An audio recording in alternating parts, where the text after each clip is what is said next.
Bonjour et bienvenue dans ce nouveau lab d'Apresta, épisode 8. Aujourd'hui, nous allons parler de Responsive Web Design. C'est quoi le Responsive Web Design? Le Responsive Web Design, ou plus communément appelé le responsive, est le fait de transposer un site internet sur un smartphone ou une tablette. Transposer n'est pas le bon terme, je devrais plutôt dire designer et développer un site internet en fonction de la taille d'une tablette ou d'un smartphone. En gros, un responsive, c'est ça, avec le site d'Apresta. Depuis les années 2000, le smartphone est en vogue.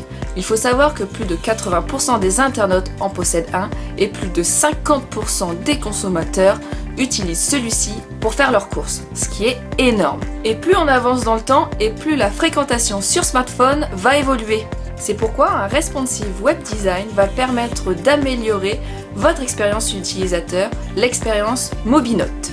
Après la définition, l'explication. Comment fait-on un site responsive?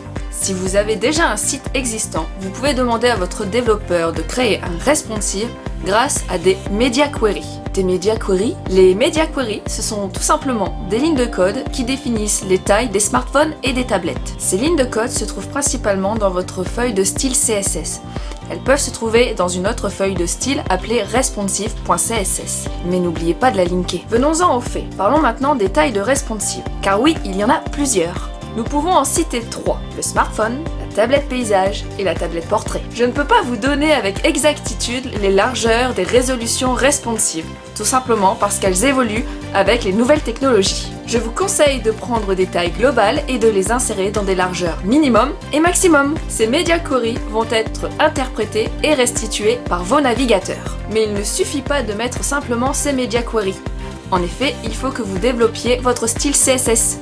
Petite astuce, pour avoir un responsive dit liquide, n'oubliez pas de mettre les largeurs de colonnes en pourcentage pour avoir une meilleure adaptation. Et si je n'ai pas de site internet, eh bien ce n'est pas grave, il est encore temps de vous créer un site responsive. Pourquoi? Parce qu'il y a de plus en plus de demandes et qu'il favorise également votre référencement naturel. Pour vous faire une idée, n'hésitez pas à demander à votre graphiste de vous faire une maquette responsive. Cela va vous permettre de comprendre la corrélation entre le PC et le smartphone. Si vous voulez utiliser un CMS, vous trouverez de plus en plus de thèmes responsive. Et c'est quoi la différence entre une application et le responsive? Une application est un produit développé spécifiquement pour les tablettes et les smartphones. Il n'a pas du tout la même architecture qu'un site internet. Et vous pouvez trouver toutes ces applications sur un store. Les points positifs du responsive contrairement aux applications sont la simplicité en développement, les coûts et délais réduits, la transparence des mises à jour pour les mobinotes et surtout le fait que le responsive peut se créer après le site internet.